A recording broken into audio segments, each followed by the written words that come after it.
Hey guys, welcome back to the Rob Pop YouTube channel, your number one pit stop for all things Eurovision, and today we are getting our psychic hats on as I predict who I think is going to qualify from semi-final one. That's right, it is that time again. It is April here in the UK, it is scorching, aka just above 20 degrees, which is enough for a brick to get a sweat on, and I have been sweating profusely trying to work out which 10 countries I think are going to qualify from semi-final one this year. I do think this is probably the slightly easier semi-final of the two to predict. God knows the second semi-final has given me an absolute migraine trying to work out. But nonetheless, I still really am not certain about the 10 songs I think are going to make it. But hey, that's what I'm here to predict, and you know by now that I am notoriously very bad at this. This time last year, you can rewind, I was predicting that Bamboo Thug would not make it, and newsflash, they absolutely smashed the fuck out of the competition and I was left with egg on my face. I'm sure there will be plenty of clangers here, but that's part of the fun of Eurovision, is not really having a clue, but enjoying it anyway. So let me know down below who you think is going to qualify. Be kind with what you think of what I'm going to say. These are not necessarily the 10 songs I want to qualify. This is purely a fun little guess at who I think is going to make it. But before we do begin, as ever, it would be amazing to remind you to subscribe to this channel. I've just crept over the 950 mark, which means the 1,000 subscriber mark is within touching distance. May I make it by the time I get to Basel in May? Probably not, but who knows? If you want to make a boy's dream come invariably true, then do hit subscribe on this channel, give this video a like, comment down below, hit the bell for notifications. There's a whole list of things you can do, so if you want to, go ahead and do it. I support you. Let's get a move on with predicting the 10 songs that I think are going to qualify from semi-final one. I'm going to break these into categories. I'm going to start off with the songs that I am certain of. In my brain, it's like an 100% chance that they're going to make it. And I have 6 countries in that bracket. And what better way to start off than with the runaway favourites to win the whole thing than Sweden. I'm not going to spend loads of time talking about these songs because, as I say, I don't really think there is much to discuss about whether they're going to qualify. Barabada Bastu is making the final. It's a televote only semi-final. This will probably win the televote. There is no debate whether this is going to make it or not. The only debate is whether you think that it is a runaway winner in the way that the odds are currently saying that it's going to. I may well make a video on that because I am kind of gagged by the way that the odds are just like, there is no competition here, because I still think there is, but is it going to qualify?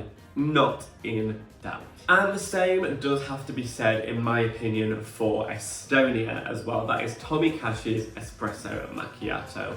When it comes to a televote grabber, there is no doubt about this one. We have no idea how the juries are going to feel about it. I would hazard a guess, not great. This has already taken off a little bit on TikTok. It's got a very obvious virality to it. I see no way that this misses out in a televote only semi-final. It wouldn't surprise me if it maybe underperformed, maybe performed a bit like a no rules or something like that, where the novelty actually falls slightly flat, but nonetheless, will it be in the top 10?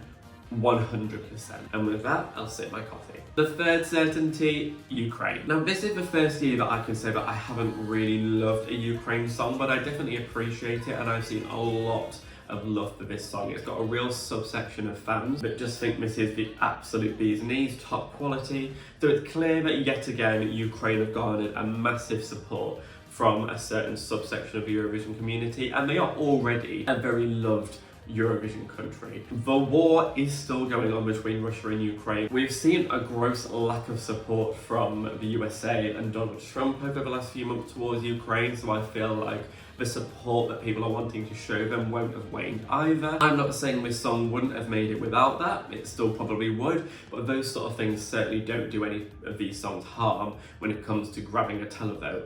There is going to be people who still politically want to support Ukraine, so on top of this being a song that probably would have qualified anyway, I think that Bird of Prey is 100% making it, no questions asked. Number 4 of the songs that I am certain about is one of my favourites of the year, and that is Albania. Now, I wouldn't have necessarily gone 100% on this when it was first revealed to be Albania's entry, but the wave of support I've seen from this online, I feel like it just has to be at least somewhat replicated by the public. I do have concerns that this could be an underperformer of the year. I think we all have the same concerns after Iya and All the Ham of the last few years, that sometimes these darker experimental entries can get lost. But at the end of the day, even if All the Ham was close to not making it last year, it still did make it. And I do think that Gem is more accessible than All the Ham. It's not all in some kind of like wailing, but it's just in Albanian by and large. So I think that it's more accessible from that front. I think that there is a fun element with the kind of way that she starts dancing in the middle of it. I think there is more for a public vote to grab onto for this than there was for the likes of All the Ham last year. And with the massive wave of support that this is getting and the goodwill that people are really throwing towards Albania finally getting a really good placement in the final, I just think there is a lot of momentum going in Gem's direction, that even if it doesn't quite achieve what we all want it to in the final, I definitely think it's making there, and I don't really have any doubts about that now. Really crossing my fingers that this can smash the top 10 in the final. Who knows? This is just a semi-final qualified prediction video, and that is where Albania are going for me. They're going straight through. My fifth certainty is Netherlands. Now, I am partly in the camp that this is being over-predicted in the odds. I think at the time of me recording this video, it's 4th in the odds to win. I think that's an over-prediction. I can see this not doing as well as people think at all, but I do think it's very safe and family friendly, and even though there are a lot of males, solo males, in this semi-final, I think that this song does fall in its own lane. It's not going for the big up-tempo dance smasher. It's got a lot more of like a calm, slinky vibe to it. It's very cool, it's very easy breezy, and I think that no other males are really going for that same approach, and it definitely helps Claude to stand out in this semi-final. It's the sort of song that I can see getting votes from every single country, racking up those 5s and 6s, and then it qualifies in sort of like 5th or 6th place in the semi-final. It's just got that kind of safeness about it, which is what I think could hold it back in the final, and I don't see that holding it back in the semi-final, and I definitely think it's qualified. The 6th and final song that I am 100% certain about is a song that the odds did not seem certain about, and I know some of you out there are not certain about, but I am sticking to my guns on this one, and that is Poland. Christina's Gaia, in my opinion, stands out a mile in this semi-final, and I know what you're going to say. How can you be 100% sure that a song that is performing 2nd in the running order is going to make it? And that's just because I think that this song is so standout that it doesn't matter where it's performed. We saw from Ukraine's Teresa and Maria last year, 2nd performed out of 26. But you can still pick up a massive amount of support if the song really speaks to you. And I just think that there's not much to distract from Justina here. She's quite literally the only solo female who is competing in this semi-final, the only one that you can vote for. And I think that she's not just going to qualify for that alone. If the song was crap, that wouldn't benefit it in the slightest. But the song that screamed for your attention, Justina is going to be giving it everything to an extent that you can't possibly forget. And last year is not detracting me from forgetting that Poland do still have diaspora. I realised that it did let them down last year. It wasn't enough to put them through with the tower. But I think even if this song was borderline, which at worst I think it is, then the diaspora would help push them over the borderline. That's all I think diaspora does. I don't think it ensures a song makes it. I think it just gives them a little bit of a boost to where they already would be. I think this song without diaspora might well come like 8th or 9th. I think with it, we'll qualify in about 6th or something like that. And I really just don't see a way in which we're not seeing Justina in the final. If we do not see Justina in the final, it's war. It's done, it's over, Eurovision 2025 is cancelled. I'll get a plane straight out of Basel. Poland, 100%, they're making it. I said so it's happening. Okay, now I'm progressing to the final 4 songs that I think are going to make it, and I am less certain about these. I'm not 100%. The next 3 that I'm going to talk about are ones that I would say are likely. I'd put them all at like a 70% certainty in my head. And they all pretty much fit the same bracket, which is why I'm uncertain about all three of them. We're going to start with the one that I'm probably most certain of the three, and that for me is Cyprus. This song is not a song I would have been certain about qualifying until the last few months. Obviously, alarm bells were raised when we found out that this song, Theo Evans, would be closing the first semi-final. At that point, the fans' ears pricked up and they thought, hold on a minute, what is going on here? And we have found out since that I believe Theo isn't even going to touch the ground. He's going to be performing on some kind of like apparatus or framework, and he's essentially going to be flying for 3 minutes in a performance that is really testing, possibly tiring and exhausting. But performing from last place, that kind of sounds like it's going to be a showstopper that you cannot ignore, and it sounds like the exact sort of thing that is absolutely screaming for televote attention. There is obviously the concern that maybe this could be overdone, or that Theo's vocals will suffer as a result. The two rebuttals I would say to that are, yes, staging being overdone can be a problem. We've seen with the likes of Greta Salome and Leslie Roy in the past that over distracting staging can be a problem. But again, I have to point to the fact that this is last, and kind of all you have to be in a set of 15 songs is memorable enough. You're gonna remember the guy who is quite literally flying or is not touching the ground for the whole 3 minutes. You just are gonna remember it.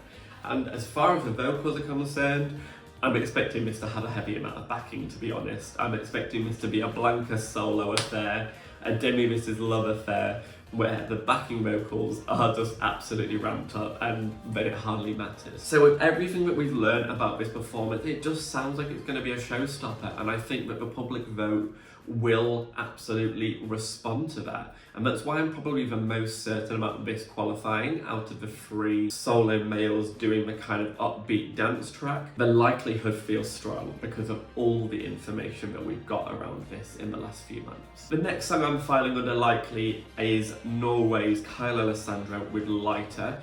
I am slightly concerned about this more than I was a few months ago, purely because of the three male dance pop songs, Kyle's is the first to perform. It's in 8th, it's bang in the middle, a kind of coffee break, toilet break kind of point of the show. And from what we saw at the Melodic Grand Prix staging, I believe Kyle's will probably be the most muted staging of the three. Could Kyle Alessandro seem less interesting as a result? That is a concern, but in my opinion, of the three, Kyle as a performer is the most votable. He's young, he's got a great smile, he's very charismatic, he can really pull off the dance routine. Kyle Alessandro is just so good, but he can just rely on his vocals, his dance moves, and the whole thing just feels slick because he's such a good performer. And I think that is quite hard to deny. Lighter is a really strong pop song. Again, I would say probably the strongest of these three dance pop songs. So even though the stats are kind of in other songs' corners, I do think this song is strong enough to get through, and I believe in Kyle's performance ability that I think he is undeniably one of the best performers in this whole semi-final, and I just can't see that not making it. He feels reliable, he feels slick, he feels in control, he's young, he's attractive. There feels like a lot of ticks in this song's boxes that even if I'm not certain, I would be surprised at this not making it, and it would be a big shame to not see this in the final, because Kyle deserves it, that's for sure. That brings me to my 9th likely qualifier, and we're rounding it off with the final of the dance pop boys, and that is Belgium. Of the three, this is the one that I could most imagine not making it. There are things that concern me in this song's corner. I do think that it throws everything together to try and be impressive, and it probably would be to a jury, but I think I've never really connected to this song, and it feels like it misses the mark slightly for me. I find the verses too hushed, I find them too low, I think it takes too long to get to the exciting part. The song feels like one big build-up for not enough payoff for me. But I do think Red Sebastian and his vocals may well be impressive enough to get through. Obviously what let down Belgium last year in their shock non-qualification with Musty was that Musty's vocals were shaky. Red Sebastian's vocals are not shaky. I mean, those high notes are super impressive. I do think that they are really going to stand out, and that ultimately this being a ravey enough vibe is going to get the public on board. But there are things about the song that just make me feel a little bit doubtful, and especially with Cyprus closing. I mean, Belgium and Cyprus's songs are sonically very, very similar. I do think Cyprus is more likely to stay in your head because of the staging and because of its running order. And I do think Belgium will lose votes at the hands of Cyprus.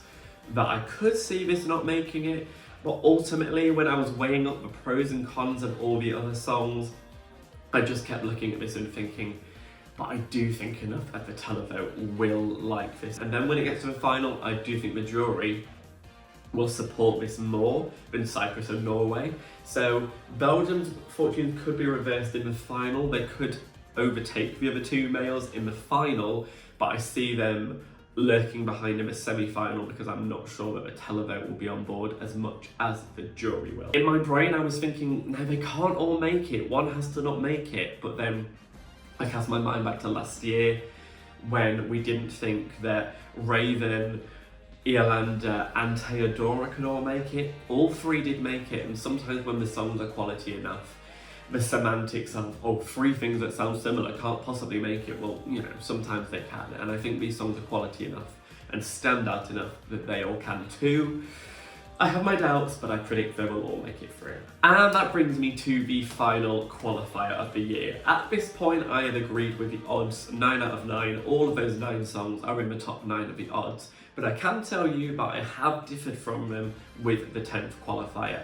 The qualifier that I've gone for is not San Marino, and I will likely discuss why later. I am going to discuss why I don't think the songs that I've put in the non-qualification spots won't make it. I've been really torn over who to give this 10th spot to. There is a part of my brain which says that there are no ballads making it through, and that benefits Slovenia or Portugal.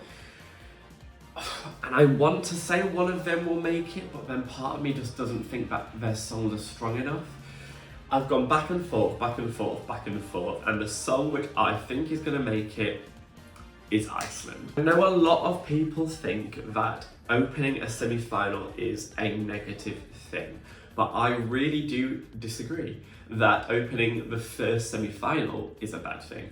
Opening the second semi-final I don't think has the same impact, but I think that people are ready for Eurovision to start. They are seated, they are planted, they are ready for semi-final 1. It is the beginning of the Eurovision week, and I think as long as the song that opens the show is a party stomper, it really kicks the show off in great stead.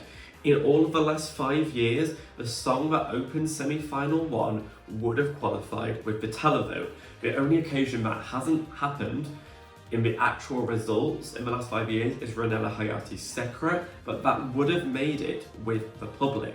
And I think that Vibe are so likeable, this song is so fun, it's such a party, it's so infectious, but it's going to kick the party off in just the right way. And I just keep going back to that this song is just so joyful. It brings people so much happiness, and I think that opening the show is going to give it just enough impact that I think it will come in 10th place. I think it will just make it over the line. I can't let go of it in my brain. I just really have this thing in me that's going, this is going to make it, this is going to surprise. My 10th prediction, Iceland. Let's move on to the songs that I predicted not to qualify. Honestly, I could see a reason that all but one of these songs could make it. We'll get to that.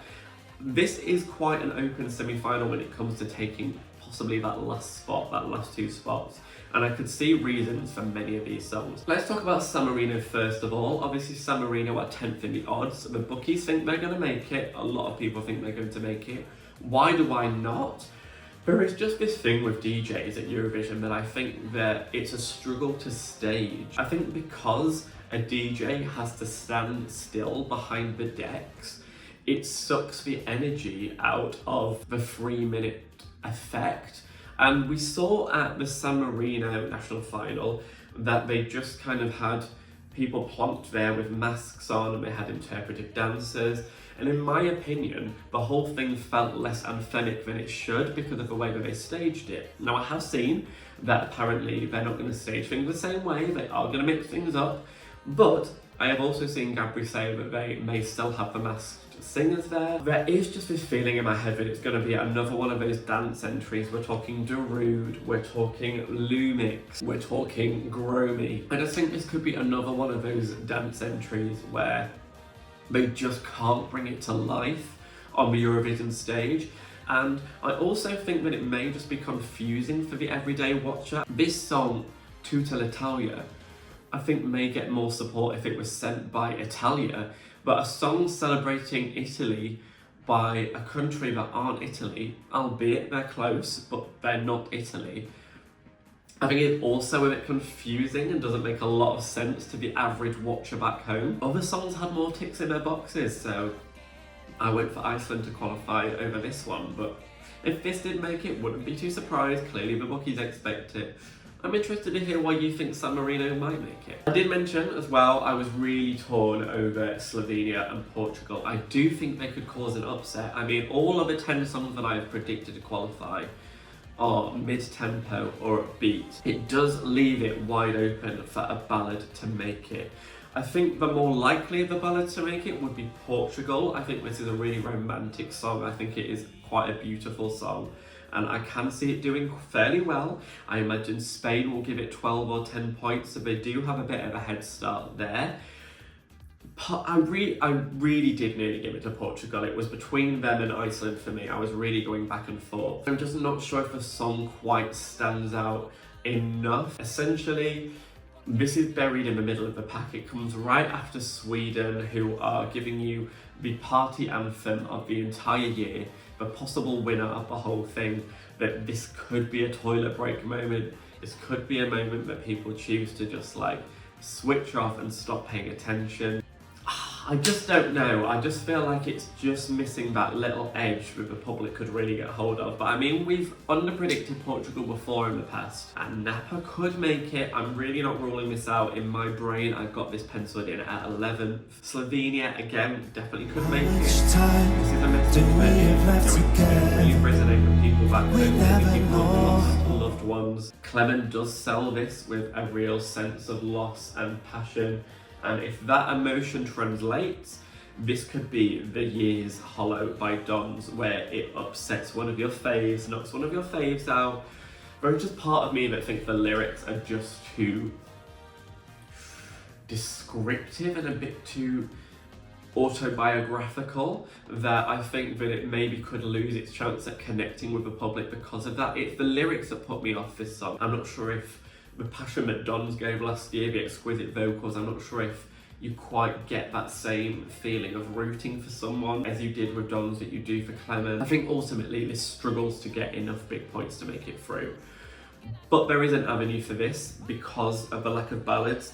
It could make it. I'm not ruling it out being a surprise, but I just couldn't bring myself to say yes to this one. Then that brings us to Azerbaijan. They're 11th in the odds. My problem with this is that I just don't know how they're gonna stage this, is that I don't know how they're gonna bring the fun out of this. We've seen in the past few years that it's quite hard for a band to stage a fun performance. I mean, we saw like the Busker, they really struggled to translate Dance Our Own Party into a way that didn't feel a bit too messy. How are Azerbaijan gonna make Run With You feel like a standout? Because at the moment, at best, it's a borderline qualifier. And I think borderline qualifiers need maybe that gimmick or just that little switch in the staging that makes you go, oh, okay, I'm gonna vote for this instead of this. And I just don't feel like the song itself lends itself towards creative, innovative staging. And we've seen from the last 2 years that Azerbaijan have not really brought innovative staging, which doesn't make me feel like they're going to this year either. I think the staging might well just let this down, and while I think it is a serviceable, decent pop song, I don't think that's going to be enough to send it over the line when you've got so many songs in this semi-final that are calling, they are screaming out for your vote. I think this is just politely asking for your vote, but it's not quite doing enough to make it into the final 10, in my opinion. That brings me to the only song that I really don't think stands a chance, and sadly, I do think that is Croatia, Marko Bosniak's Poison Cake. I've said it before and I'll say it again, this song is overhated. I don't think it deserves the criticism that it gets, but I do think it is so polarising that I just can't see enough people wanting to pick up the phone and vote for this. As a song, structurally, it is a bit messy. I think it struggles to know what angle it's going for. I think they'd really have to pull it out the bag with some phenomenal staging to get this over the line. It does have a good running order position, but I think it is just too off-putting to too many people. We have seen that from the feedback of so many fans, and I can't ignore that. Even though I don't dislike it that much myself, if a lot of people tell you the same thing, there's probably a reason for it, and I do understand why this is a polarising song, and I think it will struggle to have enough people who love it to counteract the fact that there are so many people who don't. But that does bring me to the end of this video. Those are my 10 predicted qualifiers. I'll run through those again. We've got Sweden, we've got Estonia, we've got Ukraine, Albania, Netherlands, Poland, Cyprus, Norway, Belgium, and Iceland. Those are the 10 songs that I think are going to make it, but what do you think? Let me know down below. Do you agree with me? Do you disagree? Do you think I'm completely wrong and I'm going to have egg on my face yet again? Thank you so much for watching. We're going to see whether I'm right on Tuesday the 13th of May. But for now, love you all and good night.